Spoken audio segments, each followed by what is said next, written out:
ng bayan, maasahan anumang panahon.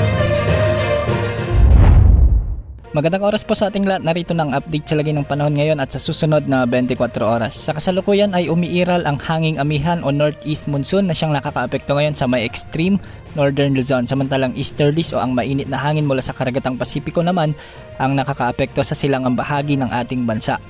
Dahil nga sa amihan, asahan ang pag-iral ng mga maulap na kalangitan na may mga kalat-kalat na pag-ulan. At ito ay mararanasan sa bahagi ng Batanes. Posible ang mga pagbaha at pagguho ng lupa lalo na kung may mga umiiral na katamtaman hanggang sa kung minsan ay malalakas na pag-ulan.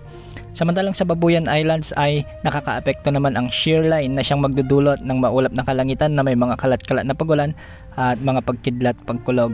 Hindi rin inaalis ang posibilidad ng mga biglaang pagbaha at pagguho ng lupa lalo na kung minsan ay may mga malalakas ding pag-ulan. Samantala, nakakaapekto naman ang mainit na easterlies sa nalalabing bahagi ng Cagayan Valley, sa may Aurora, Quezon Province, sa may Bicol Region, Eastern Visayas, Caraga at Davao Region. Ang mga lugar na ito ay makakaranas ng bahagyang maulap hanggang sa maulap na kalangitan na may mga isolated rain showers and thunderstorms. Posible rin ang mga biglang pagbaha o pagguho ng lupa, lalo na kung may mga umiiral ding severe thunderstorms.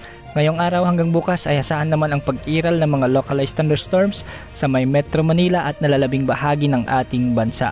Samantala, nananatiling katamtaman hanggang sa mababa ang tsansa na may mabuong bagyo sa unang linggo ng Disyembre. Ayon sa Tropical Cyclone Threat Potential Forecast ng Pag-asa, posibleng may mabuong bagyo sa pagitan ng November 27 hanggang December 3, 2024. Sa ngayon, nasa katamtaman hanggang sa mababa pa rin naman ang tsansa nito.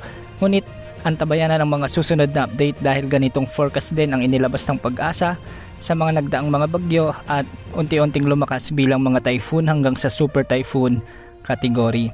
Manatiling umantabay sa ating channel para sa mga susunod na updates ukol sa development ng tropical cyclone potential na ito. Sa kasalukuyan ay wala naman tayong namomonitor na panibagong nagbabantang LPA o bagyo na posibleng pumasok sa ating area of responsibility sa susunod na 3 hanggang 5 araw. Kaya samantalahin muna ang magandang panahon, lalo na sa mga lugar kung saan palaging dinadaanan ng mga bagyo. So bukas asahan pa rin ang pag-iral ng amihan sa may extreme northern Luzon.